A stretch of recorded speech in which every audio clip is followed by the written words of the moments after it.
Hello, adventurer. It's good to see you. You have made it to the morning grind.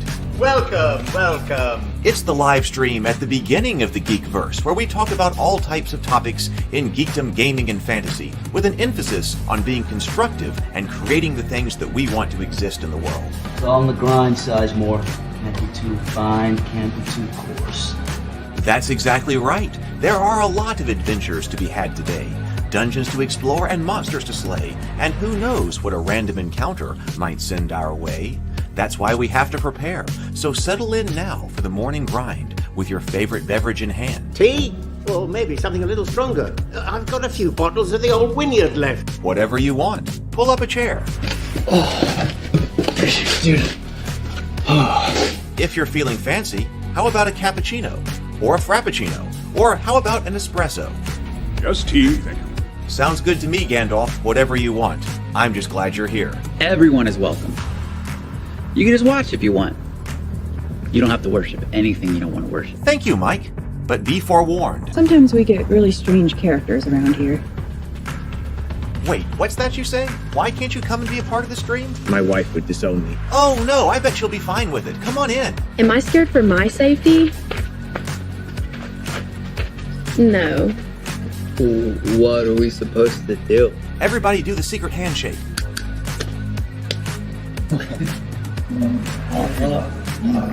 Secret cultist handshake. Oh, now do wizards who love each other. This, my friend, is a science. I still don't have gifts, but it's fine. It's all on the grind, son. Can't be too fine, can't be too coarse. Dude, this would be a sick place to bring the band. Indeed it would be, Dave. It really would. I'm seeing more people coming in. Welcome. Glad to have you here. Oh, look, here's someone new. Is this the cultist meetup? Yes it is. Come to hang out? Please accept me. I have nothing else. Okay, we accept you. Everyone's welcome here. Brought some snacks. Well, that makes things even better. You want some coffee? I don't drink coffee. You sure? It's cultist coffee. What makes it cultist coffee? I'm a cultist and I'm drinking it. Oh. Then I'll have some. What exactly is going on here? I'm seeing more people coming in. Welcome. It's so great to have you. Oh, and look, here comes another stranger. Can we help you? Yes, fellow cultists. I could really use some food. Oh yeah? Welcome. We have donuts. Oh, it's me. I'm glad I'm here.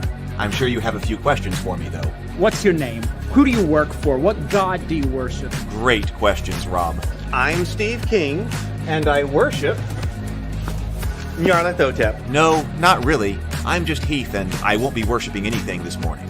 But I will be your host. Welcome to the office. We're going to have a great time. I've got my coffee ready, because now it's time for the morning grind. If you could become a fish, that would be amazing. Then I could command you with my mental fish powers. Hello, everybody. Hello. Welcome to the office. Welcome to the morning grind. It is so good to have you. I'm glad to be back. I had to take a day off yesterday. I couldn't get it done yesterday. I'm sorry. So I just did some more sleeping last night. It was productive yesterday afternoon. Got back to it, but needed a break here. Let's see. Good morning, Zero the Blade. Zero the Blade. Yes, thank you. Hello from the future. Yes, I fixed that. So now we should be on the right date. I skipped yesterday, so they even got my dates wrong. So, yes, good morning, Sable and Stray. We've got Robert here. Good morning. Steel Mongoose is also here, and Lynn. Let's see. James says, good morning, all. Super excited for this overview. Mallards are my character race jam. Yeah, I see. I don't know anything about this. It's been going by my feeds a lot. What I'm talking about here is this Dragonbane RPG. It's been going by my feeds. It's a Free League RPG, and generally we like Free League around here. And I see the Duck Mallard character or something. So, but I don't know anything about it. So I'm going into this cold, like many games we look at here. I've got the quick start guide up here for Dragonbane, and we will just see what it's about.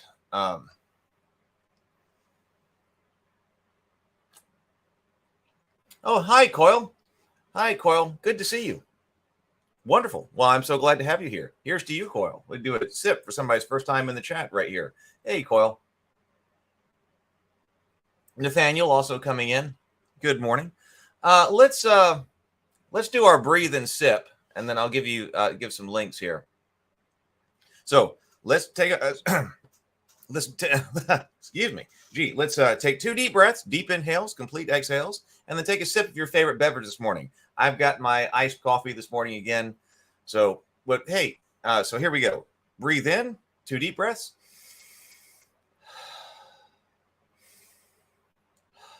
And sip.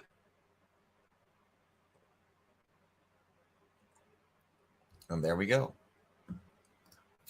Isidro Laura. Good morning. Good morning. Here's to you as well. I don't know if I've seen you in the chat before. Let's see.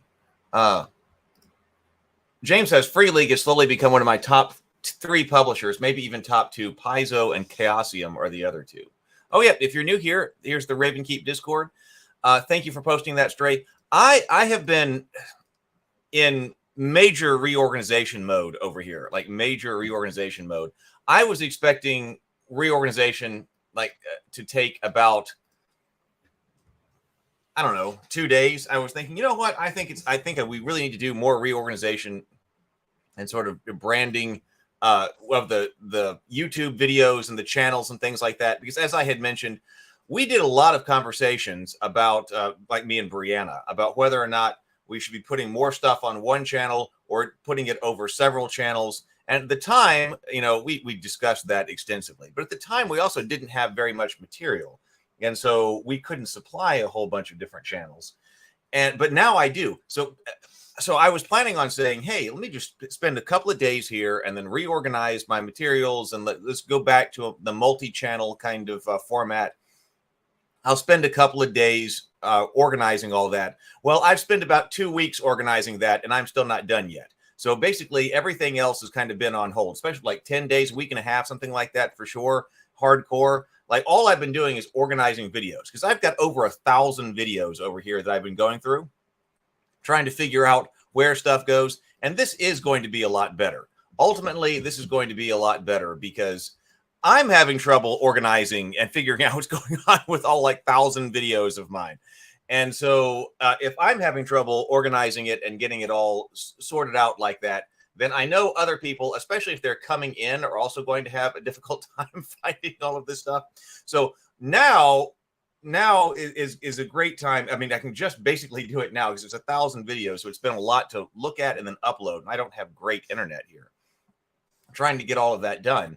And but the end results can be so much better. So let me throw out, I would love to have you also on so this is the Table Talk channel. I've been rebranding too. So I've been creating the new graphics and things like that. So this is the dedicated Table Talk channel right now. I really like the way that it looks. And I've got 5, the first 5 Table Talks are there. And then also I've been clipping things too. And there were clips. I mean, some of them, were from this channel and stuff like that. But I've been remaking thumbnails and things like that. I'm really happy with the way this is looking. So I've got that going over here. And then we'll do, we'll keep rolling over here. But so please do check out the Table Talk dedicated channel. We're still broadcast that on this channel here for the time being. But ultimately, we'll ultimately move things over at some point over here. And then also dinner and a board game right here. I created this channel. I've been uploading things and I've been trying to recreate all of my graphics. So I've got to schedule the new pilot of dinner and a board game. I need to reach out today to the people from the cultists and the previous pilot to reshoot a new dinner and a board game pilot. But the dinner and board game stuff is coming up over here. I've got to remake my thumbnails and stuff like that. Some work on that after this stream. So stuff is going to dinner and a board game as well.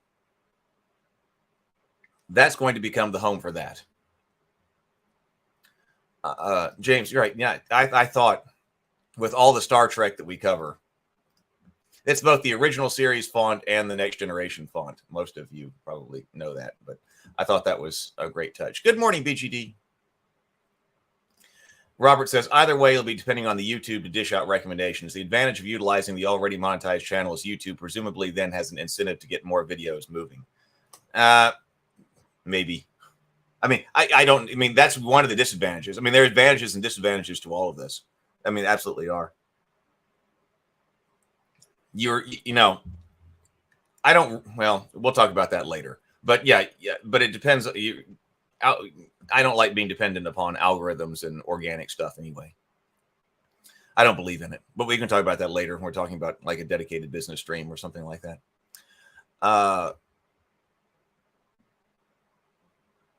Let's see.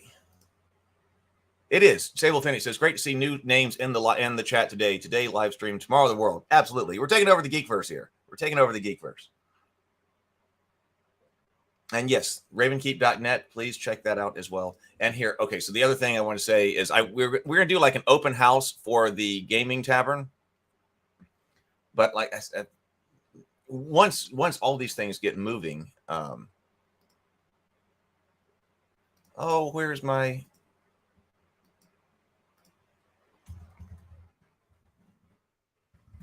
link to the forum? I want to do an open house tomorrow. I'm not going to stream tomorrow night. My brother's invited me over. My brother and I are going to be hanging out tomorrow night. And then actually we're going over to my grandparents' house on Saturday. And so I'm just staying over at his house. So I will not be here. Oh, does that mean I'm not going to be streaming Saturday morning? Oh, I didn't think about that. That might be the case that I'm not streaming Saturday morning because I'm going to be out of town. I can't find my link to my.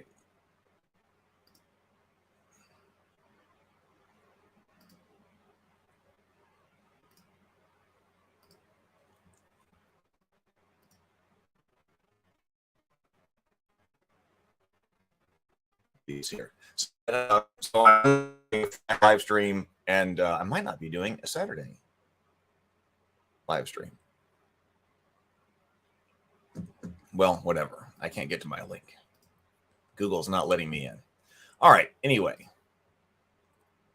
I want to run a open house on the gaming tavern soon, so that we can all hang out. So that we can just hang out in there, and people can check it out and see what is up with it, and play a game or two, and see if they want to be a part of it. All right. Now I've lost my broadcast. Okay, here I am. Oh, Coil says, dinner and a board game is how I found your channel. I'm a DM for 5e and was looking for ideas to do with my group. Oh, well, awesome. I'm still a believer in dinner and a board game. I was talking to Rachel the other day about she's also a cook. She's Yes Chef Marshall is of course her user handle. So dinner and a board game. She's going to be doing some of the cooking for dinner and a board game. I still want to have that part of the show, but we got to come up with easier ways to do that. So Megan will be cooking sometimes. I'll be cooking sometimes. And then Rachel will also be cooking sometimes. That'll take some of the burden off of everybody. And we can just shoot those. Since the show's going to be live now, we can shoot the cooking in advance. Lynn says, I stumbled across the cultist and then worked my way backwards to the live stream. James says, you should take a break. You run nonstop. I do. I do. Periodic breaks prevent burnout. All right, so let me take this down. Let's go find out what's going on with this Dragonbane, because I want to know. It's got a cool looking cover. I always notice when Dragonbane stuff comes across the feed because it's got this. Well, I guess, I think I would call this kind of an old school look here. The pencil drawing and stuff like that. It's a neat look for an RPG. So if this is what we're talking about, I guess you saw the thumbnail.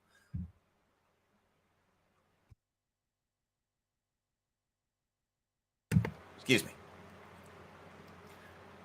But I don't know anything about it this is the quick start guide that I've got right here. I don't know whether it's a 5e type game or a 5e modified game or what it is, and I'm not even familiar with the world. I don't know if this is based on a world or if this is something else that's come out.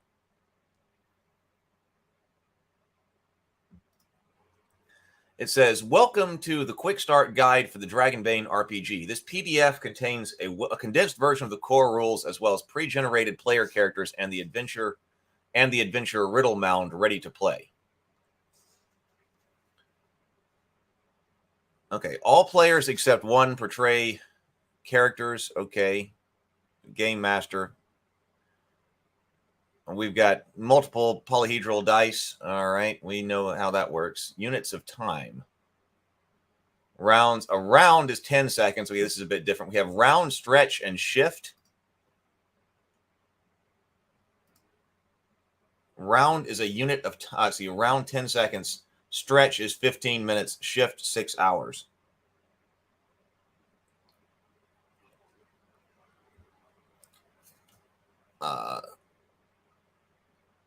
Okay, start playing. Decide will be the GM. Let the game begin. Optional rules are in sidebars, it says. Okay, basic rules.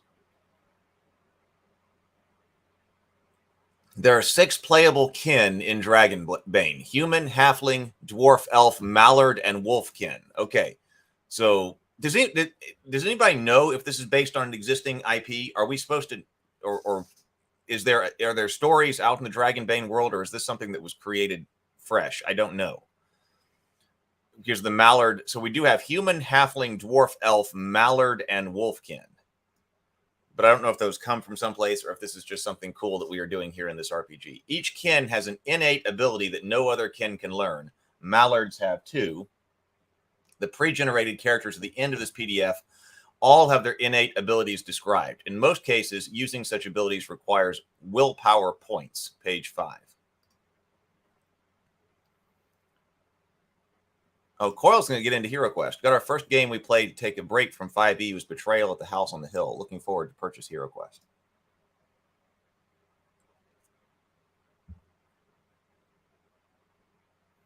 Yeah, we do love HeroQuest around here. For the new, obviously, since I've got that HeroQuest built out on the virtual tabletop in playing cards, we're going to be doing HeroQuest for the new Dinner and a Board Game pilot. Pilot number 4. Hey, you know what? There aren't many different shows who get to try out up. And this is now 4 different formats and get 4 new pilots, 4 different pilots. So, if you're dependent on somebody else to let you do your pilots, well, you might get one. And if it doesn't work and everything's not, in order the first time, well, then I guess that's just it. But when you're an independent creator, hey, if you want to take 4 shots at it, hey, I can take 4 shots at it. So. And, I was trying to get the crew back together because, they had some problems with that Witch Lord when we did pilot number 2.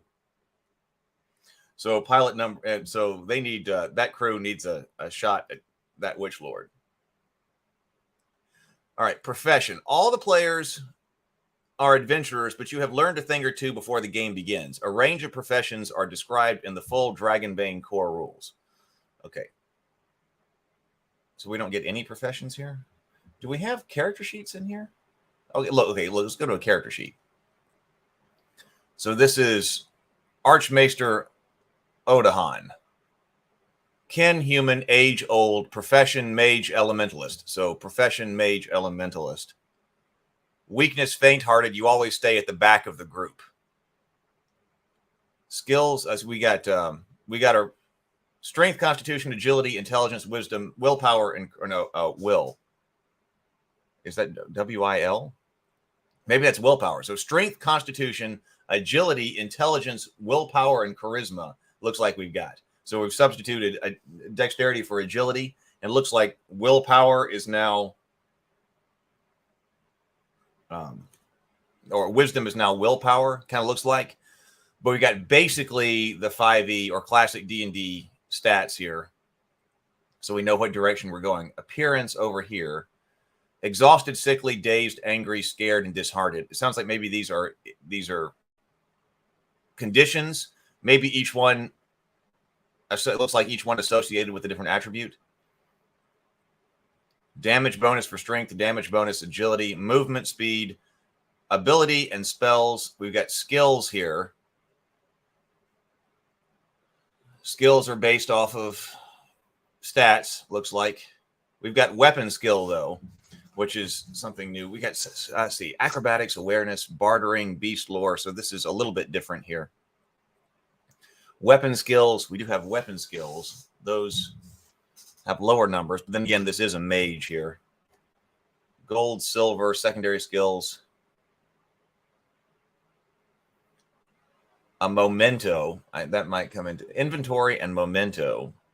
Armor, probably don't have any because we're a mage. We do have willpower points and hit points. So we got hit points over here. We got death rolls, which is probably like our death saves, and then willpower points. James says, I resent those status conditions. I can be intelligent and angry at the same time.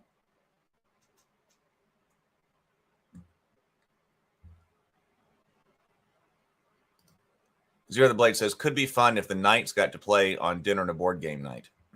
Are you talking about the Knights of the Geekverse? Maybe. I don't know how that, I don't know if that will work. I've got to, what I'm going to do, I got to put out the call for the new pilot and try to do that next week. I'm not sure what day we'll do it next week. I'm trying to organize it sort of ad hoc, which means I need to do it now. But whatever day everybody's available, we'll do the game that night. But then after that, we need to get back on a normal schedule, some kind of schedule. So that probably means that I'll need to put out a new casting call. I don't also only want to do Hero Quest. I want to do other games too. And other games require different numbers of players. So I'll probably put out casting calls after we do the new pilot and validate its format. You know, validate that it actually worked, that format's good. Okay, that's what we're trying to make. That way people can see what we're trying to make. That's important, by the way. So like, this is what we're trying to make. And then recast for a schedule, at least for like 5 episodes or something like that. Try a schedule like 5 episodes or something like that.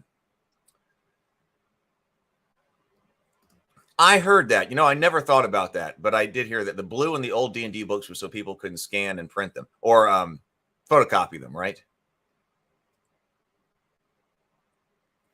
Oh, Kidney Kid says, the coolest thing about Dragonbane is the creature attack tables. Using them for other games changed my life. Okay, well, we'll check those out.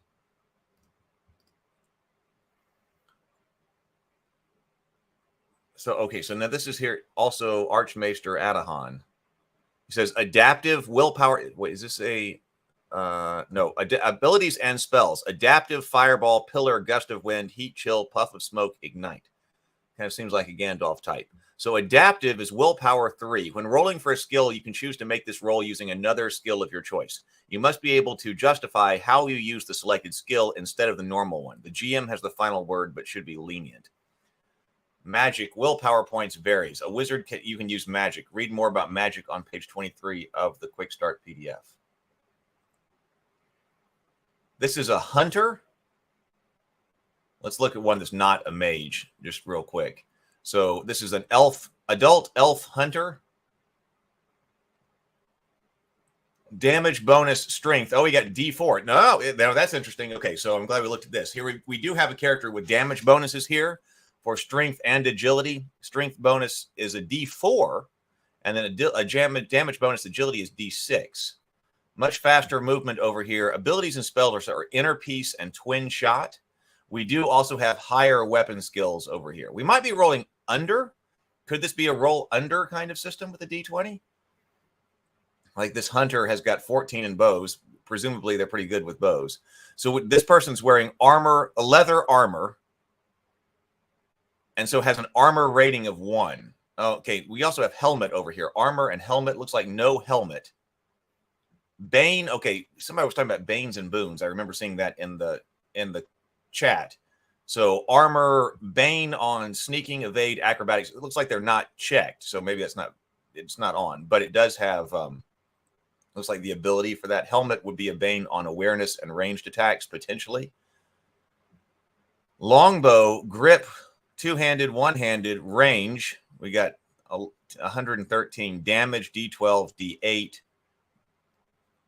Durability rating And then features piercing, subtle piercing. I think all these things always make me want to start writing games and things like that again whenever, which is the purpose whenever I'm doing the morning grind. Although it seems like all I've been doing is shifting around YouTube videos all today.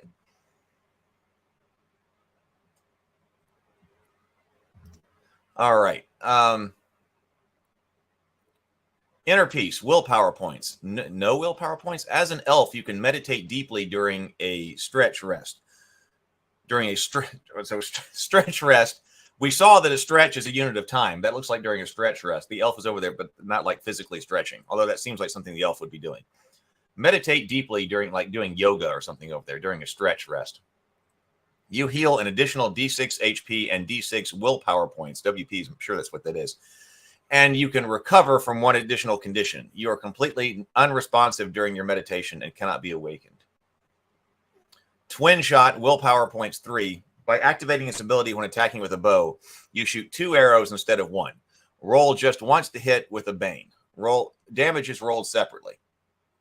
The arrows can be directed at the same target or 2 different targets.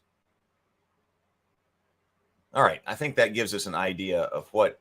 Oh, look, here's one of the Mallards. Of what this game is. So this is a Mallard Knight. A Mallard Knight. Weakness, foolhardy. Ill-tempered, webbed feet, and guardian. Also high weapon skills over here. So this person, okay, so this person is wearing plate, and it says Bane on sneaking, evade, and acrobatics, but it's armor rating 6.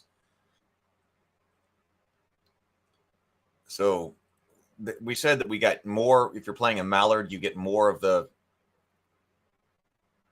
special ability. So ill-tempered. Mallards, will points 3. Mallards tend to have a choleric temper. You can activate this ability, no action, when making a skill roll, and you get a boon to the roll. You also become angry if you're not already. This ability can be used for rolls against int or int-based checks.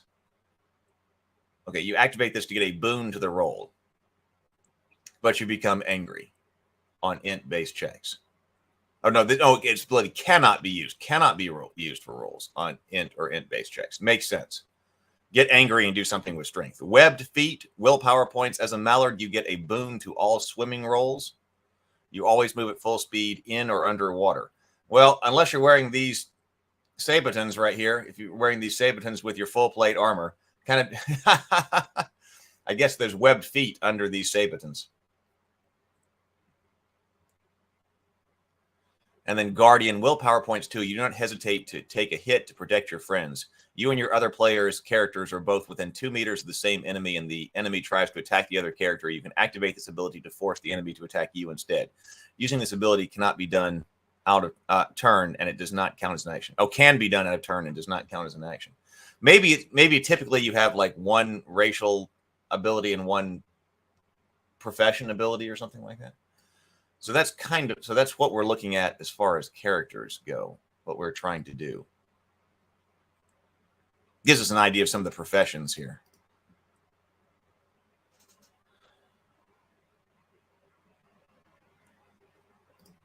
James says, I like bonuses being handed out in whole dice and not just +1 or 2 here or there. DCC does both. A +1 bonus moves you up to the next die size. But just saying roll an extra D4 feels great. It gets you back to a dice pool feeling too. Stray likes that too. Daffy Duck. It also, I'm thinking of. Why can't I call the name of this? Duckula, Count Duckula.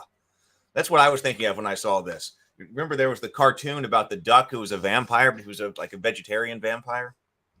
I watched that show as a kid.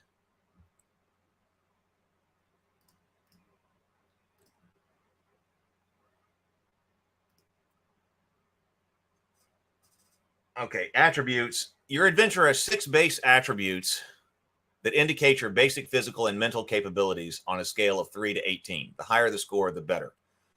Strength, constitution, agility, intelligence, willpower, yet self-discipline and focus, charisma, force of personality, and empathy. Based on your attributes, you have a number of derived ratings. Movement is a derived rating.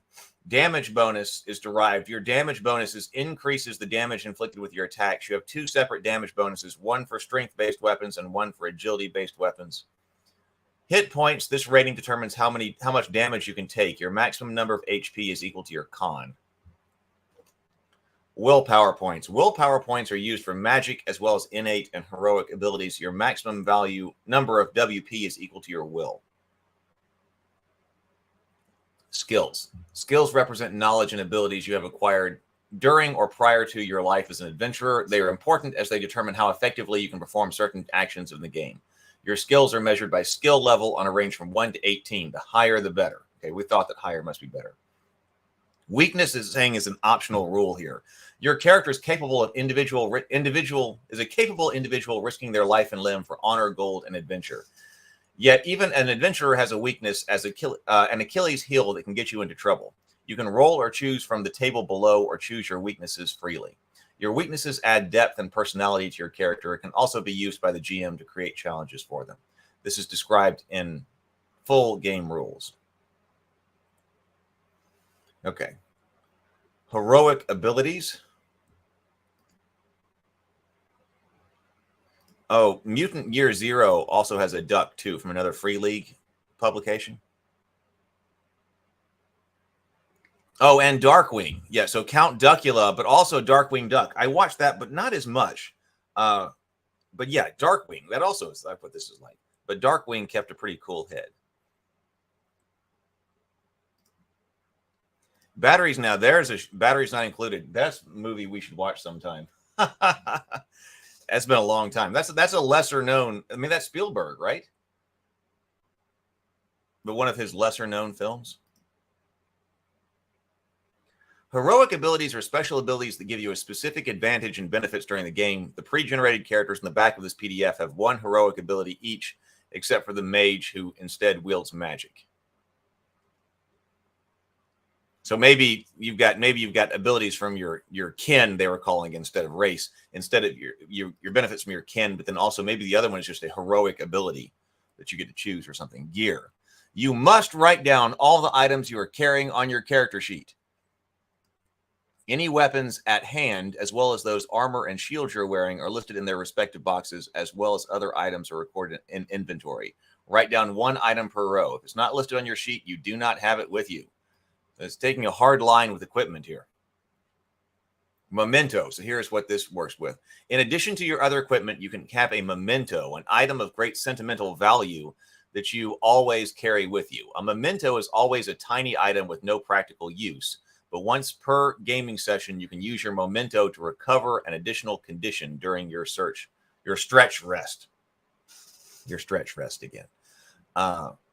Once per gaming session, use it to recover an additional condition during a stretch rest. We've seen something like that mechanic before, and maybe in other Free League games. The Blade Runner game, I think, had something like that. So give something of sentimental value that allows you to, some kind of connection that allows you to heal. Yeah, that's like E.T. old school. Yes, it was. Howard the Duck too. Yeah. Now, did I ever see that? I'm not sure. Steele says, was this game written by old school RuneQuest guys? I don't know. Maybe. Oh, so this game is actually a very old Swedish RPG. This is a sort of rebirth for it.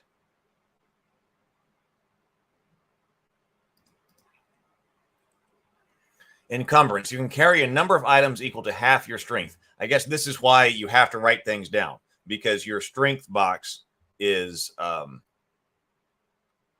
your strength is going to tell you the number of items. So I guess we're like a slot-based inventory, because you can carry a number of items equal to half your strength rounded up in your inventory without difficulty. Only the items written down in your inventory box count towards your encumbrance.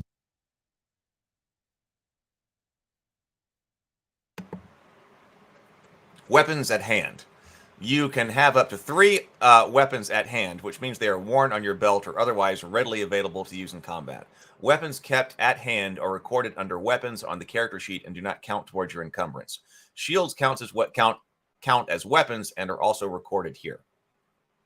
Helmet and armor. Any helmet or armor worn on your body is recorded in its respective section and does not count towards your encumbrance. Food. Up to 4 rations of food count as one item in terms of encumbrance. Always record the number of rations you have left in your inventory. Coins.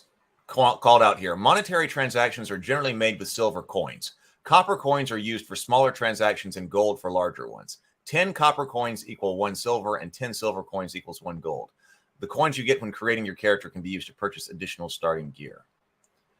Torches and lanterns. A torch, lamp, or lantern is an item. The fire may go out. Page 18. Lamps and lanterns can be refilled with lamp oil. Arrows and sling stones. You do not have to count every arrow you are carrying. Instead, each quiver of arrows counts as a single item. As long as you have the quiver, you can use your weapon. Sling stones do not need to be noted down at all. You are assumed to have enough of those. Heavy items. Really heavy items count as 2, 3, or even more normal items in terms of encumbrance. These will indicated by having a weight of 2, 3, 4, and so on. On your inventory, heavy items take up a number of rows equal to their weight. If no weight is specified, it's always a 1.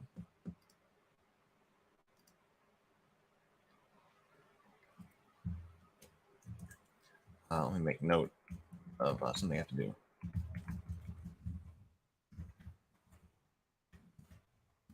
Okay. Tiny items. Small and light items that can be hidden in a closed fist are called tiny. Items of this size do not affect your encumbrance at all. Tiny items are recorded in their own section of their character sheet and do not take up space in your inventory. Single coins count as tiny items and do not affect your encumbrance as long as they are fewer than 100. 199 coins is 1, and so forth. 200, 2, and so forth. The more you have. Okay, you can temporarily carry more than your normal encumbrance limit. In this case, you must make a strength roll whenever you want to move around in combat or walk for a shift of travel. If the roll fails, you must either drop what you're carrying or stay where they are. When you're carrying another person, you automatically count as over-encumbered and cannot fight in combat. All right. Heavy items. Move those rocks. Yes. Okay. Roll the dice. There are 30 core skills in the game, not counting secondary skills like the schools of magic. The skills are described in detail in the full game, so this quick start guide only briefly knows how or explains how to use them. When using a skill, first describe what your player character is trying to achieve, then roll a d20. A result that is lower or equal to than your skill, we thought it might be rolled under, means your action succeeds. In combat, your skill roll often has specific effects. Outside of combat, the roll or the adventure you're playing determines the effect of the roll. Rolling a dragon. Rolling a 1 on the d20 means you are particularly successful. This is called rolling a dragon. I'm sure there are some dice with 1 with a dragon head or something. In combat, the dragon roll has specific effects. Increasing the damage of attack, for instance. Outside of combat, the GM decides the effect. Some suggestions. You impress everyone around you. You achieve more than intended. Your action is performed faster than usual. I was wondering what the relationship between the attributes and the skills were going to be. So here is attribute rolls here. It says when no skill seems relevant to the situation. So it seems like by default, you should be rolling on a skill. Yes, 30 skills is a lot, but I think that's because when it said 30 skills, I was like, now, does that mean you're always supposed to be rolling a skill roll instead of an attribute roll? So it seems like yes. So it says when no skill seems relevant to the situation, the GM can instruct you to roll against a base attribute instead, a strength roll to lift something heavy, for example. But if there is a skill that covers the action you wish to perform, your roll must be based on that. In unclear cases, the GM decides what's appropriate. So we are defaulting to whatever your skills are. So this is, you make a skill roll. And only if, for some reason, it seems like it's outside of the skills, then you would roll attribute. As a rule, you only have 1 chance to succeed with an action. Once you have rolled the dice, you may not roll again to achieve the same goal. You need to try something different or wait until the circumstances have changed in a substantial way or let other player characters try. This rule does not apply in combat. Rolling above your skill level means your action fails. If for some reason you do not achieve your goal, feel free to describe what happens together with the GM. The GM can also let failures have additional consequences to advance the story in some exciting way. Rolling a demon. Rolling 20 on a d20 is called rolling a demon. Okay, so I'm sure there are now dice that have a dragon on the 1 and a demon on the 20. You have to be sure that at the small size, you're able to distinguish between those two. And means the die roll fails regardless of your skill level and other circumstances. Rolling a demon also means the roll cannot be pushed, optional roll page 9. Demon rolls can have additional effects in combat. Outside of combat, the GM can let demon rolls have such effects as you damage yourself or someone else or an item, you make a fool of yourself in front of everyone around you, or you make a lot of noise.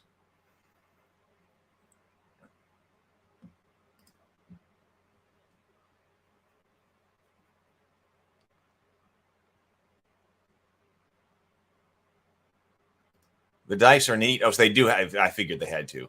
The 1 is a stylized dragon. The 20 is a stylized demon. They're still the numbers, but worked into the tiny images that somehow easy to read. Oh, okay, cool. Banes and boons. Normally, a GM does not assess how difficult an action is. You only roll dice in challenging situations, period. But sometimes the GM might want to underscore that your external factors can either help or hinder an action. So this is more like GURPS in the sense that you don't have to have a difficulty roll then. So that's how gives that the value that you're supposed to roll under is sitting on your character sheet, which there is a lot to be said for that you don't have on your character sheet a +3 and you got to roll against some other difficulty number. It's just telling you only roll dice in challenging situations, period, it says. And so when you're rolling dice in challenging situations, what is on your character sheet is what you're supposed to roll. No extra information needed from the game master, which is nice. But sometimes the GM might want to underscore that external factors either help or hinder an action. You might then get a boon or bane to your roll. In both cases, you roll 2d20, but only one result counts. If you have a boon, the best action applies. If you're a bane, the worst result applies. If you get multiple boons or banes to your roll, roll an additional d20 for each boon or bane. So you can double up on these, not like double or triple up, not like advantage. And count only the highest, lowest result. However, please note that unless you have very high skill levels, rolls with multiple banes have a very low chance of success. Boons and banes. Sometimes you might get both boons and banes. Each boon negates one bane and vice versa. If you have one boon and one bane, make a normal roll. If you have 2 boons and 1 bane, it counts as a boon. Okay. Help from others. Other player characters or NPCs can help you succeed at a die roll. They must be declared before you roll any dice. It must also make sense within the story. The individual helping you must be physically present and have the capacity to support your action. The GM has the final say. Whenever someone helps you with a roll, you get a boon. See above. In combat, helping counts as an action. So you would lose your action that round. Only one player can help. All right. Pushing, it said this was an optional rule, so here we are. Lynn says, I can make a fool of myself without rolling a single die. Don't try this at home, kids. I have years of experience.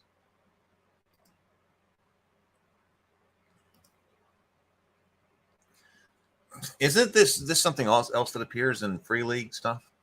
If you fail, so pushing roll, if you fail a skill or attribute roll, you can choose to push the roll, which means that you make another attempt. The new result applies, whatever it is. If you have boons or banes, you must re-roll all dice. You can never push a demon roll, a natural 20. Whenever you push a roll, immediately after the re-roll, you suffer a condition. This means that you get a bane on all rolls for skills based on certain attributes and rolls against the attribute in question. Okay, so that's why each condition was associated with an attribute. So if you have that condition, then you have a bane on all rolls on that attribute, but more importantly, since we're mainly rolling skills, all skills based on that attribute. This attribute is linked to certain conditions. There are 6 different conditions. Awkward strength, that says exhausted. Exhausted strength, sickly, con, dazed, agility, angry, intelligence, scared, will, disheartened, charisma. You decide which condition you get from pushing a roll with 2 important restrictions. You cannot choose a condition you already have. You must be able to explain how the condition results from the action you are trying to perform. The GM has the right to reject clearly unreasonable explanations. Once you have all 6 conditions, you may no longer push your rolls. In addition to their effects, conditions provide inspiration for role-playing. Mark conditions on your character sheet. Healing conditions. You can recover from a condition by resting. For more on resting and healing, see page 18. Pushing is from Call of Cthulhu. Yeah, okay. Oh, from Call of Cthulhu. Yes. Call of Cthulhu has pushing. Yes. Yes, Stray. Thank you. Please do remember to like and sub.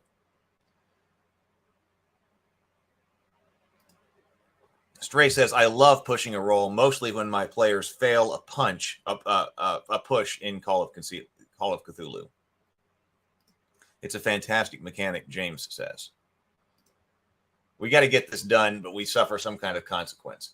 To me, that sounds like we've talked about sometimes the difficulty of partial success and adjudicating things like that at the table at an ad hoc basis.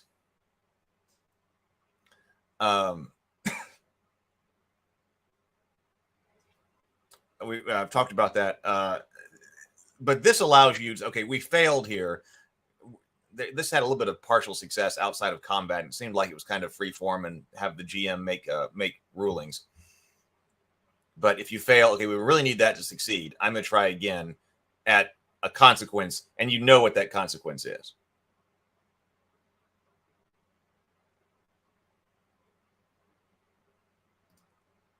Opposed rolls. So NPCs and monsters. So healing conditions, you can recover from a condition by resting. For more on resting and healing, see page 18. Only the player characters can push their rolls, not NPCs or monsters. Okay, so we got asymmetry there. Opposed rolls. Sometimes you must beat your enemy in an opposed roll to succeed with an action. This means that both of you and your adversary roll dice. Opposed rolls are used sparingly in the game and only when someone is actively opposing you. In combat, it only counts as an action for the active party. If your roll fails, then your action fails as well, regardless of your opponent's roll. Okay. If your roll succeeds while your opponent fails, your action succeeds. If both of you succeed with your rolls, your action succeeds if the result of your roll is lower than or equal to your opponent's roll. The opponent's result is lower than yours, you fail. Opposed rolls can be pushed, optional rolls see above, as well, but only if you are the active party. This can be done even after your opponent's roll. All right, what's going on in combat here?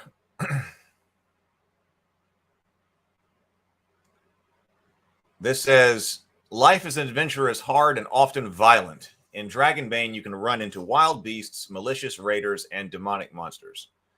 Combat can be rough for your player characters, sometimes even lethal. Before you enter combat, you should always ask yourself, is it worth it? Rounds and initiative. Combat is played in rounds, each representing roughly 10 seconds. At the start of each round, the first step is to decide who has initiative. That is, in what order the combatants should act during the round. Oh, we got cards here. How are we doing initiative? Drawing the initiative. To determine initiative, 10 playing cards are used, numbered 1 to 10. The core box set includes. So there's a box. Oh, there's a box set for this. We're real suckers for box sets around here.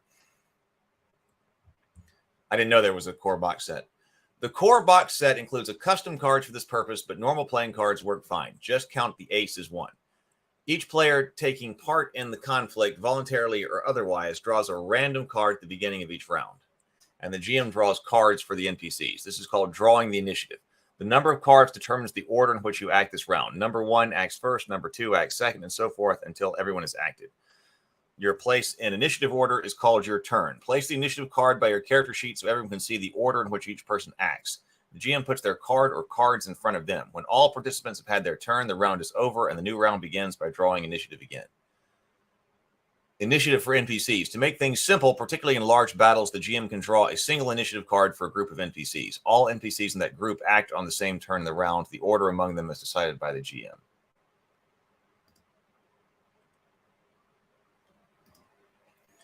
If you perform an attack that the GM deems surprising to your enemy, you get to choose an initiative card you want at the first round. If several characters participate in the surprise attack, you may all choose a card. The other combatants draw initiative from the cards that remain. At the start of the second round, everyone draws initiative as usual.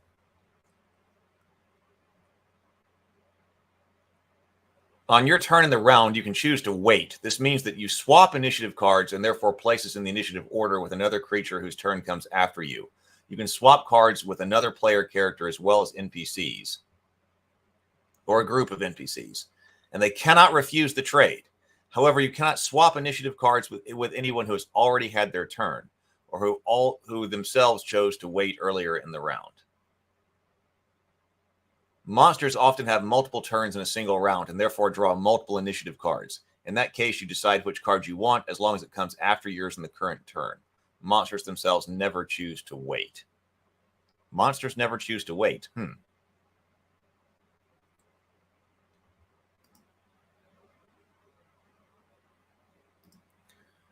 Actions and movement. On your turn in the round, you can move and perform one action. You simply explain what you want to move and what action you want to perform. If necessary, you also roll the dice to see whether you succeed. In addition to moving before you act or vice versa, you can even use the part of your movement, perform your action, and then finish your movement. Monsters are impatient, yes.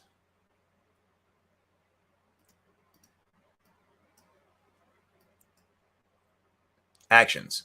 Okay, actions in combat. These can be different things. Free actions, minor actions such as drawing a weapon kept at hand, dropping to the ground, or shouting a few words are all free actions. See the sidebar to the right for the complete list. Free actions do not count as your action for your round, but you can only perform one of each type per round and only on your turn. For example, you can drop down and get up on your turn, but not both. Reactions. Some actions are not performed on your turn, but are on the opponent's. These are called reactions and include things like parrying and dodging attacks. This uses up your own turn in the round, which means you cannot perform a reaction if you've already had your turn and performed an action. Flip your initiative card after performing a reaction. Okay, so you can see this is the kind of terminology that the dungeon coach talks about. So first of all, actions. Well, some of them are free actions. Reactions. Why not just say that you can use your action on somebody else's turn? So you're just getting one of them. So we're not doing action points like Pathfinder 2E does, or what DC 20 is doing, as I understand, is being written. We're not doing both of those. We're just saying we got free actions. They cost 0. You can do those on your turn. You're going to end up skipping your turn if you take a reaction on somebody else's turn. So why not just say you've got one action, and sometimes you can spend it on somebody else's turn. Free actions, draw weapon, change position, drop item, shout. Pretty basic there.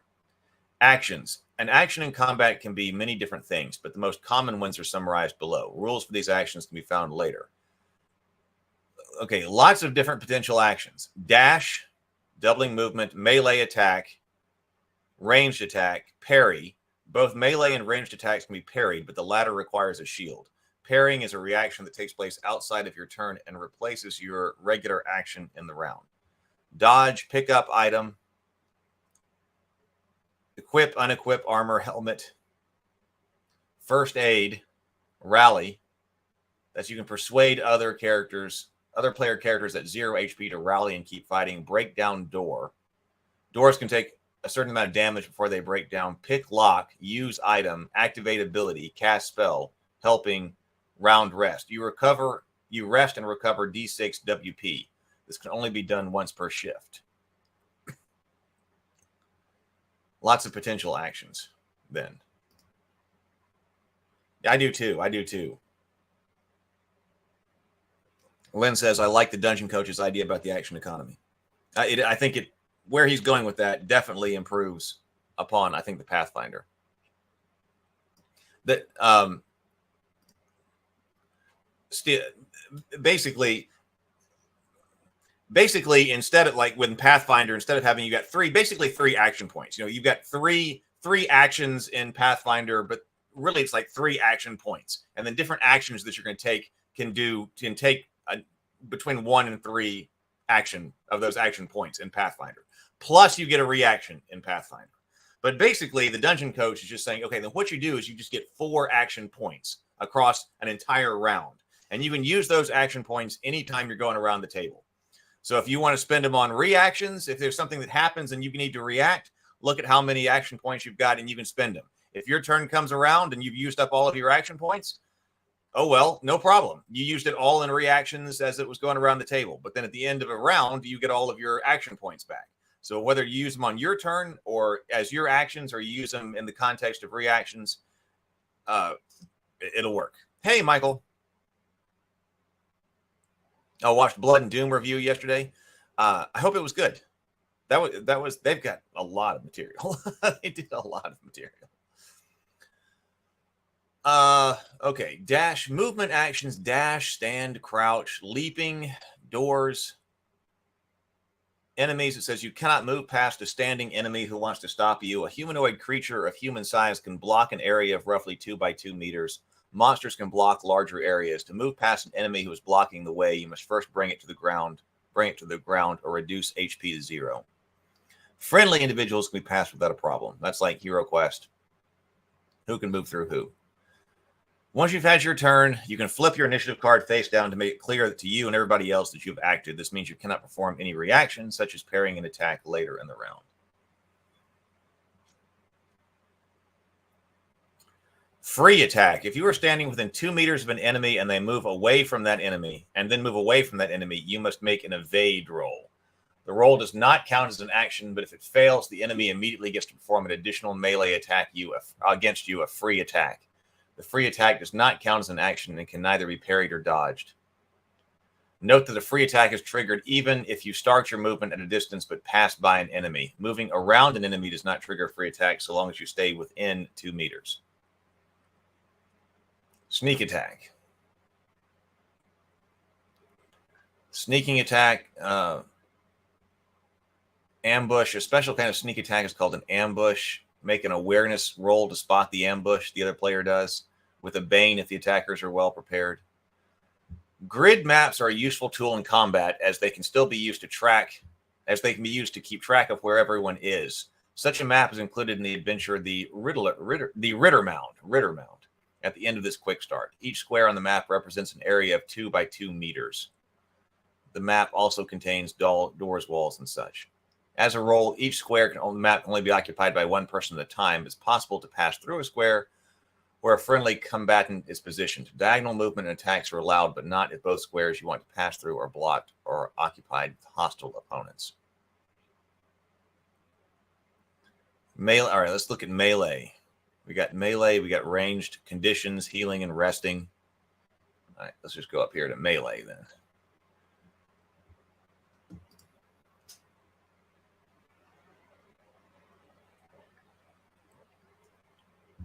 Lynn says he's also got a mechanism that imposes another level of disadvantage for each repeat of an action in a single round. That way you can't make 4 attacks, or you can, but it's triple disadvantage by the 4th. Right, and that's similar to Pathfinder too. I forgot that he imported that. I guess you import that because if it were, if you're doubling up on some actions, you take the penalty. That's encouraging you to do other things than just attack. Although you can. I agree that I like hexes. Generally, I like hexes better. All things like just choose for default, I would do hexes. But you can make diagonal moves count as 1.5 squares. Yes. I like hexes, but squares are easy. And like I said, when I'm playing something like Hero Quest, and I don't sit there and go, God, this would be the only thing that would make this better. What would make this better is if I were playing on hexes. All right, so let's see. When attacking in close combat, use the skill that covers the type of weapon you are wielding. So we did have weapon skills. Damage. If the attack hits, your weapon determines what dice you should roll to see how much damage you inflict on the enemy. The damage can be increased by the damage bonus and a dragon roll and decreased by armor. Damage bonus. Your damage bonus is determined by your score and the attribute in which your weapon system, your skill is based, agility or strength. Weapon. You can still have up to 3 weapons at hand. Write them down in the weapon section. To attack with a weapon, it must be drawn. Drawing a weapon capped at hand or exchanging your drawn weapon for another one at hand is a free action. Picking up another weapon from the ground or from your inventory costs a regular action. Strength requirements. Some weapons have a strength requirement. If your strength is lower than the requirement, you get a Bane on all attacks and parries with that weapon. If your strength is less than half the requirement, you cannot use it at all. The strength requirement of a one-handed weapon decreases by 3 if you hold it by both hands. Some weapons have additional reach. Okay, if you hit an enemy with a melee attack and your strength damage bonus is equal to or higher than your opponent's damage bonus, you can choose to shove the enemy up to 2 meters in any direction. in addition to doing damage. This movement does not count toward the enemy's total movement in the round and does not trigger a free action with anyone. Monsters cannot shove or be shoved.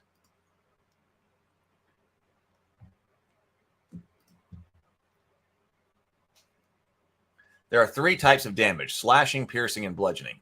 The damage types for the pre-generated characters' weapons are listed on their character sheets. Some weapons, such as swords, can inflict both slashing damage and piercing damage. You must state whether you stab or slash before rolling the dice.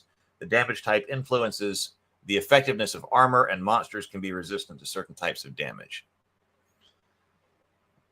Critical hit. By rolling a dragon when you attack, you score a critical hit. This means that a dragon roll is required to parry or dodge the attack, and you must choose one of the following effects. Roll double the amount of dice for the weapon's damage before adding any damage bonus or other bonuses. For example, if you get a critical hit bonus, if you get critical hit with a broadsword, which is damage 2d6, you have damage and have damage bonus d4, your damage is 4d6 plus d4. So that's like doubling dice damage if the bonus is an actual flat modifier. You're not doubling the modifier. So here you're not doubling the modifier either, even though it's also dice. You can immediately perform a second attack against another enemy. This additional attack is a free action, so that's another option. Armor has no effect on the attack as it finds a gap or weak spot. This effect can only be chosen if the attack deals piercing damage. Optional rules, see below. So, okay, so parrying, you don't have to parry because the other person could just miss, it seems like.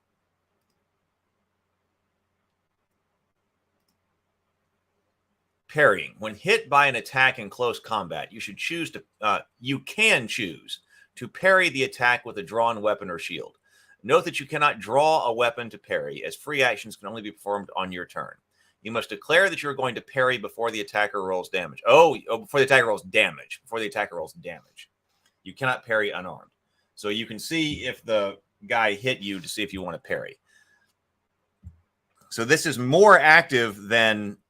So this is kind of an interesting halfway point. So this is much more active than saying, okay, I'm going to parry, meaning something like fight defensively, which is going to give me a +4 to my AC or lower the opponent's skill by 4 or something like that. That makes it very passive. Whereas we talked about liking, generally speaking, active defense rolls, except for it's doubling the amount of dice you have to roll in order to solve that. So this is an interesting halfway point. I don't know that I've seen this before in anything that we've done. So if the opponent misses, you don't have to spend your attack. But if the opponent does hit you, you can use your action, which is a reaction, assuming you have not gone yet in the turn, and try to actually counter in a active way. But you've got to do this before you roll for damage, before the opponent rolls for damage.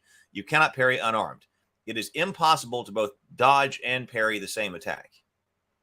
You can parry while prone. When parrying, you roll against your skill level for that weapon, and then it becomes an opposed roll.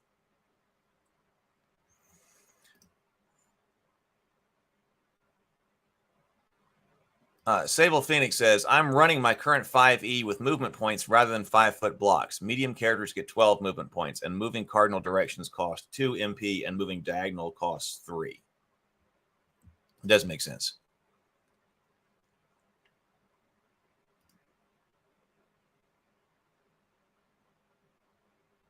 James says, I like this declared intent for parrying. And it also is to the idea that you use it if you need it. And that's been coming up a lot lately. And I like that more and more. That, because if you say, hey, it's my turn, and what am I going to do? I'm going to fight defensively. Something like that can definitely be important because, oh my God, I can't be hit. But then if you choose to use your turn to fight defensively or whatever the equivalent terminology is in whatever game, you don't know that you're going to be attacked, right? You might not be attacked that round for some reason. Maybe you would be if you're in that kind of situation, like I know I'm about to be attacked, but you might not be. And then in case you did just kind of waste your turn. So at least in this situation, in this game, you would have to not attack. If your initiative came up first, you would have to not attack because you need your action to become your reaction or to roll. But in this case, what you could do is you could wait. You could exchange your card with somebody else who's much higher. In this case, higher initiative goes lower. And then if you need to parry, then you parry. You're just going late. And your penalty then is you're going late. And then if you didn't actually need to parry, then you can make an attack. That's interesting. That's interesting. I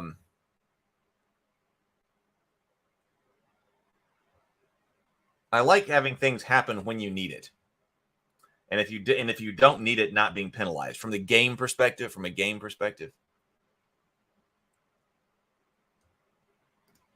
Lady of Pain says, me, myself, and Die did a great play test on his channel of this. Oh, okay. That would be the place to go if you would like to see it. So parrying is a reaction as it breaks the initiative order. It replaces your regular action, and you must immediately flip your initiative card. This means you cannot parry if you've already performed your action in the round. Durability. If your parry succeeds, the enemy attack hits your weapon or shield, and you suffer no damage. However, if the damage exceeds your weapon's durability, the weapon is damaged and cannot be used until it is repaired with a crafting roll. Oh, well, so we're not doing hit points of damage. So if you parry, they're going to have to roll damage anyway, it sounds like. I didn't see that explicitly said, but you're going to parry before damage is rolled. If you successfully parry, you're not going to take any damage. But if the damage they roll exceeds weapon durability, the weapon is damaged, and damage just means it cannot be used until it is repaired with a crafting skill. If you have a shield drawn, you can parry with it instead of your weapon. There is no skill for shields. Instead, you can use any strength-based melee skill, any of them except knives and staves, to parry with a shield. Piercing attacks can never damage a parrying weapon or shield. As a rule, well, here we go, monsters. As a rule, monster attacks, page 21, cannot be parried unless otherwise specified. What's going on page 21? Does that mean like an orc? Surely that means like an orc is swinging a sword. Is an orc swinging a sword a monster attack? Well, it says a monster is a creature of unnatural origin, a terrible beast that strikes terror into all and defies the natural order. A large number of monsters are described in the full core rule game, and you will find a few in the Rittermound adventure in the Quick Start. Monsters are controlled by the GM and acts largely in the same way as a player character in the NPC in combat, but there are some significant differences which are described below. So each monster always uses a monster attack when it attacks. Each monster has a unique set of monster attacks, which are summarized in a table. The GM rolls or chooses to attack from this table when it's the monster's turn to attack. Monsters never roll dice to hit their target. Monster attacks succeed automatically. Well, this is important info. Performing a monster attack counts as an action. Unless otherwise specified, monster attacks have the same range as melee attacks. Okay, as a rule, monster attacks can be dodged, page 15, but not parried. This applies to attacks with an area of effect as well, but not fear attacks. Exceptions to this rule are listed in the description. Monsters can inflict conditions on characters. Repeated attacks. A monster never makes the same attack twice in a row. If a GM rolls the same monster attack 2 consecutive times, the second roll changes into the next attack on the table. The 6th result becomes a 1. So we got like monster AI as well. Fighting monsters. All monsters can dodge, and monsters carrying weapons can also parry. Each dodge or parry uses up one of the monster's actions for the round. Flip an initiative card of your choice. So it did say that some monsters will have more than one. So if monsters have more than one action, it seems like they're getting more than one initiative card. Roll against a default skill level of 15 for all dodges and parries by monsters. Natural armor. Many monsters have some form of natural armor. Darkness. Unless otherwise stated, monsters can see in darkness and don't suffer the effects on page 18.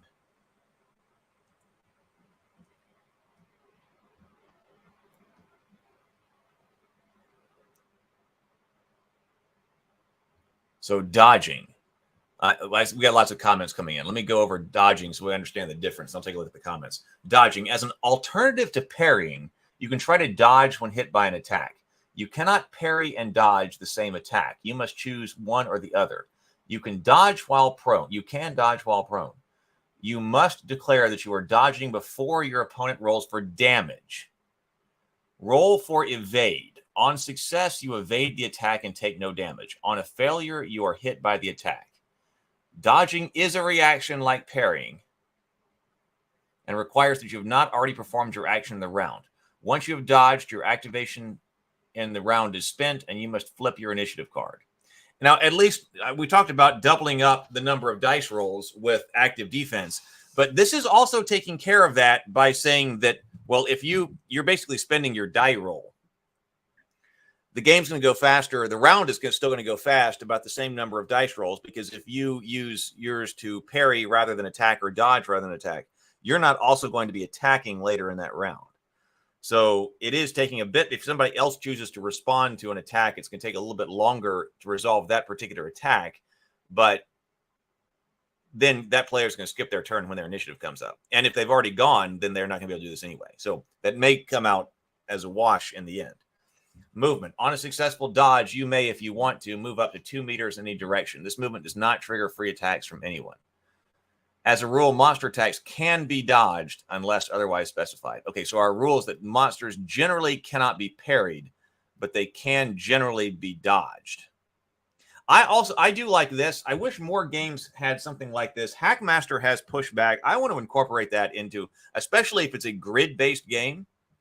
If you're going to be working on a grid, I want the combat also to be flowing. I want there to be movement on the board. So, like, if you make this dodge, it's not like I stand here, oh, I made the dodge. Like, I might even require it in a grid-based game. That would be a way to distinguish between blocking and dodging. Like, if you dodge, then you're going to have to move to another square. If you're using squares, hexes, or whatever, you got to move to the next place, another place, in order to have dodged. You actually got out of the way. And if there's no place for you to go, that actually, makes the battle shift. Whoa, I attack. Whoa, I dodge. Now I'm over here. So the battle is shifting, and it's not just some static thing that's sitting right there on the table. I like that. I like the rules that kind of force movement around. Or like when you get hit, you can potentially suffer knockback. That can be important if your PCs are trying to hold a line. And that way, like if you're trying to hold a line, like you can't dodge because we're trying to hold this line. If I dodge, I'm going to move back, and then that's going to be breaking up the line, and I don't want to do that. So I'm going to have to use my armor, let my armor hit, or, I'm going to have to block with a shield or parry. That makes, if you're working on a tactical grid, if the game is going to be grid based, I want those kinds of decisions to be made. All right, let's go over to the comments.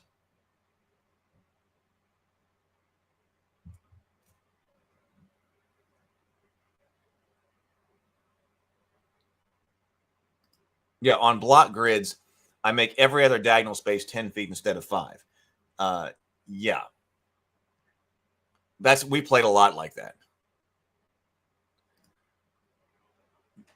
And most of the time, that's not too difficult to remember.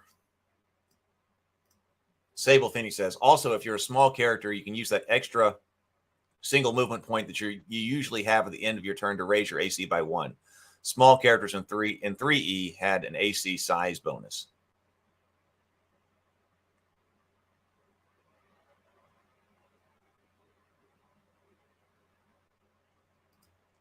I exploit weapon break rules with Blade Singers who need the Shatter spell now.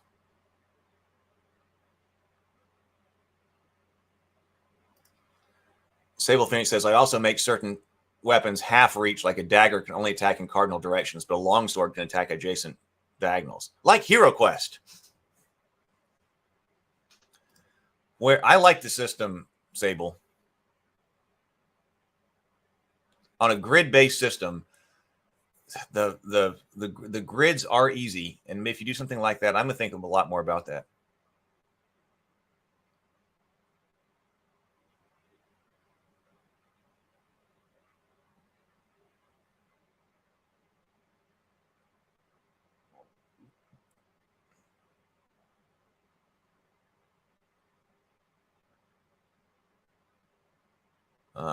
Let's see. All right, let's keep going. Ranged combat.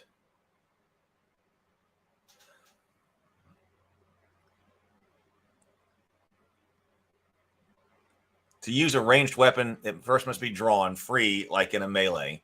You should preferably be positioned over 2 meters from your target. Standing 2 meters away or less gives you a bane to your attack. Roll so you can't be next to somebody. For throwing weapons, use the same skill for melee attacks. Damage bonus. You get a damage bonus for ranged weapons, and like in melee, you've got a maximum distance that you can fire effectively. You can fire at targets up to twice the listed range, but then you get a bane. Critical hit when a dragon. I mean, that's long range or short range is enough. That kind of stuff is generally enough. Like, you know, Merc was my first RPG, and it's got, you know, short range, medium range, moderate range, long range, extreme range, all with different penalties. This range or longer, that's probably sufficient. Rolling a dragon when performing an attack action results in a critical hit, which means it can only be dodged if the opponent also rolls a dragon. You may choose one of the following effects. Your weapon's damage is doubled. Excluding the damage bonus or other bonuses, roll twice as many dice as normal and add them up. Or you can basically hit a gap in the armor and it won't count. Dodge and parry. Parrying a ranged weapon requires a shield. It works the same way as in melee combat, except rolling a dragon does not give you a counterattack. You can dodge ranged attacks just like melee attacks. Obscured targets. No matter whether it's a friend or foe, you get a bane on your attack. Taking damage reduces your hit points. All right, pretty basic. Armor. Wearing leather, chainmail, wearing mail or plate can protect your body from damage. Equipping or unequipping armor counts as action in combat. The armor you're wearing should be written down in the armor section of your character sheet and does not count towards your encumbrance. You can only wear one suit of armor at a time. Some armors can give you a bane on certain skills or restrict your movement. If the optional roll for damage types is being used, the following rules apply. Leather and studded armor gain a +2 bonus to their armor rating against bludgeoning weapons. Chain gets +2 bonus to its armor rating against slashing damage. If the type of damage is not stated, the armor has its normal effect. So an armor's effectiveness is determined by its armor rating. Whenever you take damage from physical attacks, subtract the armor rating from the damage. So it's like damage resistance. So damage resistance here, which I typically like. The armor's effectiveness is determined by its armor rating. Whenever you take damage from a physical attack, subtract the armor rating from damage. If the damage from the melee attack is completely negated, the attacking weapon itself. Oh, if the attack is completely negated, the attacking weapon itself suffers the damage instead, which might break the weapon. Interesting. We need some, like, where's my list of weapon damages?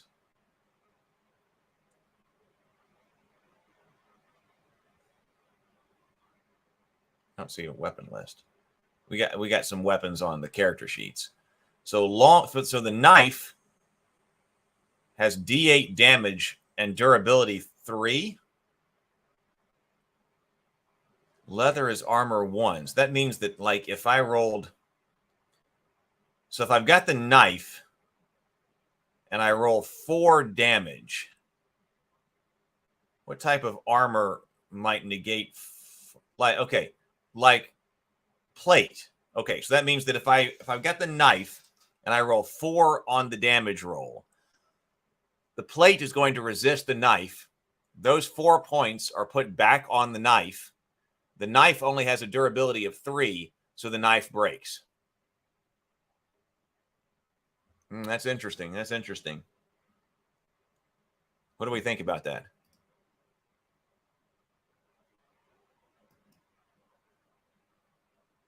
You could dodge right into a trap. Yes. You dodge and then fall into a pit. That also, in something like Hero Quest, if you're doing grid-based, you come in, you're like, well, I know I'm safe because I've been standing on these squares before, but you might have to, there might be a trap over there and you don't know about it, but you might have to take the risk if you're going to dodge. This game likes its crunchy combat, it looks like. It does seem so. Makes sense that it's a refresh of an old school game, but when it was made, this would have been rules light. I wonder how much they've simplified it for the re-release.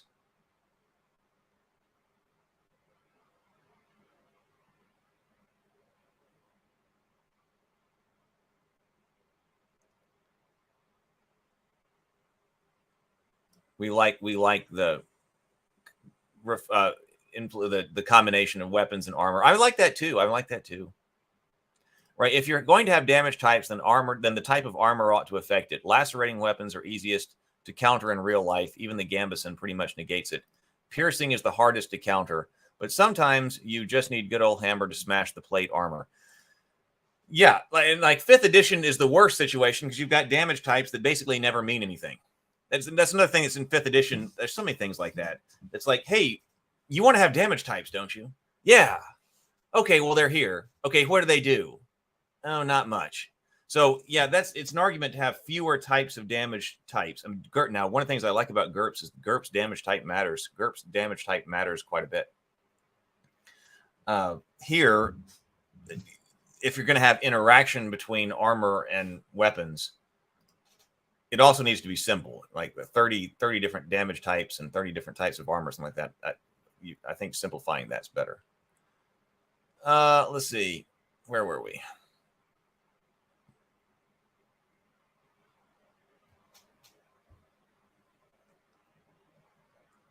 We were trying to understand. We were trying to understand damaging our weapons. Helmets. Your armor can be combined with a helmet, which can further increase your armor rating. Equipping or unequipping a helmet counts as an action. Helmets can also give you a bane while using certain skills. You should probably wear your helmet. I don't see anything about like targeted strike to the head. That's like in GURPS. That's the reason why you wear a helmet, because if you get hit in the head, that's just not a good thing. If your HP reaches 0, you drop to the ground and risk dying. You cannot move or perform any actions except trying to rally below. You cannot perform any actions other than trying to rally. Death roll. On your turn, each subsequent round, you must make a death roll or roll against con. The death roll cannot be pushed if that optional roll is used. Record the results of your death roll on your character sheet. When an NPC reaches 0 hit points, no death rolls are made. The GM decides whether the person lives or dies. However, an NPC dies if hit instantly by a killing attack, such as by a player character. After 3 successful death rolls, you recover D6 HP. After 3 successful death rolls, you recover D6 HP. After 3 failed death rolls, your character dies. Rolling a dragon counts as 2 successful death rolls. Rolling a demon counts as 2 failures. If the combat ends, keep counting rounds until all death rolls have been made. Additional damage. If you suffer additional damage while at 0, you automatically count as a failed death roll. All right, so rallying. Another player character within 10 meters in earshot can persuade you to rally and keep fighting despite having 0 HP. This counts as an action. If you rally, you can continue acting as normal, but you must keep making death rolls as described above. You can even try to rally yourself by rolling against your will with a bane instead of persuasion. When you have 0 HP, another person can save your life with a successful healing roll. Without bandages, they get a bane to the roll. This counts as an action. Multiple attempts are allowed. If the roll succeeds, you stop making death rolls and recover D6 HP. You cannot save your own life this way, even if you have rallied. Additional healing rolls have no effect once you are no longer at 0 HP except when resting. Magic can save lives as well. You don't record negative HP, but if a single attack reduces your HP to a negative score equal to your full HP, your character dies instantly. Time to honor the fallen adventurer and create a new one. What's that, negative total HP or negative HP you have? Probably negative total HP.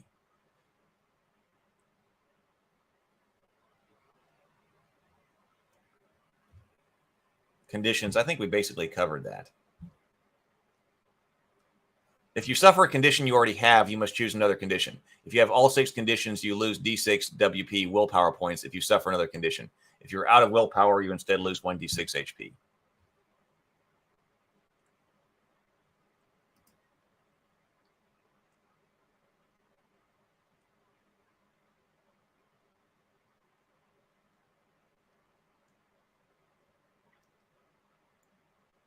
Looking at that. So lost HP and 16 and HP and wound points are recovered by resting. There are 3 kinds of rest: round rest, stretch rest, and shift rest. When resting, you cannot perform an action that requires die rolls or willpower points. A quick rest that lasts just 1 single round is a round rest. During a round rest, you recover only D6 willpower points, no hit points. You can only have a round rest once per shift. Stretch rest, a short rest that only lasts for 1 stretch of time. During a stretch rest, you heal D6 HP or 2d6 HP if someone else is tending to you and succeeds with a healing roll. The caregiver cannot rest during the same stretch and can only heal one person during the rest. During a stretch rest, you recover D6 willpower points and heal a condition of your choice. If something dramatic interrupts your rest, the effects are lost. You can only have a stretch rest once per shift. Shift rests. A shift rest lasts one full shift of time and can only take place in a safe location where there are no enemies nearby. During a shift rest, you recover all of your lost HP and WP and heal all conditions. So shift rests are big. If a shift rest is interrupted by combat, there is no effect. Darkness. We got torches, light up to 10 meters, 5 squares. Lighting a torch is an action and requires flint and tinder. If none of these are available, you can light it with a quick bushcraft roll, but that takes one stretch worth of work. If a torch is carried in one hand, which means you cannot use a two-handed weapon or a secondary one-handed weapon at the same time. A torch can be used as a weapon. It counts as a small wooden club that deals fire damage. When you hit someone with it, they must immediately roll to see if the flame goes out. A torch can burn for one shift at a time, but they're unreliable. After each stretch, whenever the GM wants to heighten the drama, you must roll d6. A result of 1 means the flame goes out. Fear attacks make you roll against will. Poison, we got different potencies of different kinds of poisons. Lethal poison, paralyzing poison, sleeping poison, cold. What happens to you? We got a fear table for what happens to you there. Falling. Swimming and drowning. All player characters are decent swimmers. In water, your movement rate is half your movement rate on land. No ranged attacks can be performed in water, and melee attacks are performed with a Bane. You get a Bane if you are wearing chainmail or plate armor on your swimming rolls.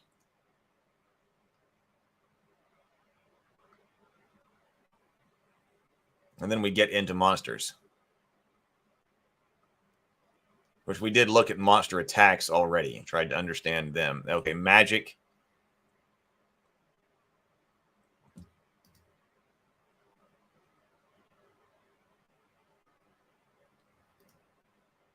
Using magic. A spell is a formula for how a sorcerer can influence the world through magical means. Many spells are included in the Dragonbane core game. A selection of them are included with the pre-generated characters at the end of this PDF. You must know a spell. You either know a spell or do not. You don't have a skill level in individual spells, only in the school. You hold your spells in memory or in a spell book. So-called magic tricks are minor, relatively harmless spells. They often are the first thing a mage learns as it trains their mind to handle spells and magical power. Performing a trick costs 1 WP and succeeds automatically, but still counts as an action. So casting a spell, you must spend willpower points and roll against your skill level in the relevant school. Any school can be used to cast general spells. If the roll succeeds, the spell has the intended effect as per its description. Otherwise, it has no effect. You can push the roll if that optional rule is used. Magic tricks succeed automatically and will always cast 1 WP. The power level of a spell indicates how much power you charge it with. The power level ranges from 1 to 3. Casting a spell costs 2 WP per power level. In other words, normal spells cost 2 WP. The magic tricks always cost 1 WP. Some spells do not use power levels. These always cost 2 WP. To cast a spell, you must fulfill 1 or more requirements, such as a word, gesture, focus, or ingredient. And some of them have multiple. Casting a spell is always an action in combat. Unlike other reactions in combat, such as parrying and dodging, reaction spells do not replace your regular action in the round. This means you can cast as many of them as you want, as long as you have enough WP. There are also rituals which take a stretch of time or even a shift to perform. Spells have ranges and areas of effect, and durations looks about normal. When rolling for casting a spell fails, the spell has no effect, but you still need to spend your WP. You are free to describe how the spell failure manifests itself in the story as long as it has no mechanical effect. Rolling a dragon. Rolling a dragon when you cast a spell means your target must roll a dragon to resist, parry, or dodge the spell. and you must choose one of the following effects. May choose one of the following effects. Damage or range is doubled. The spell does not cost any WP, or you may immediately cast another spell but get a Bane to the roll. If you roll a demon, you cannot push the roll. So as an example, Fireball right here, it's rank 1. Prerequisites, Elementalism. Requirement, word and gesture. Word and gesture. Casting time, action, range 20 meters, duration instant. The spell sends a fireball from your hand or focus to the target. The fireball can be dodged or parried as a ranged attack. The fireball inflicts 2d6 damage on a hit and sets fire to flammable objects. Each power level beyond the first increases the damage by d6 or creates another fireball that can hit another target within range. So that is how spells work. And then we go to Rittermound, which is our example game. And then all of our characters as well. All right, whew, we went through the quick start here. Is there anything else back here? I think this is all characters. There's our wolf person, right? Nope, that is it. All right. Okay, well, that is it. So there's still stuff to do, but I'm working on admin stuff. So I might not be here Saturday morning. Because actually my grandmother has a book release. So I'm going to go visit my grandparents with the family, and she's going to be signing books. So I probably will not actually be streaming Saturday morning. So that means two days a week. I can't believe I missed yesterday then, because I'm going to be out of town Saturday morning. And then no stream tomorrow night as well, because I will be over at my brother's house before we go over there. But I suppose I will see everybody tomorrow.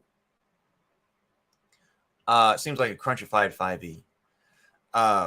Sable says. So I will see everybody tomorrow morning.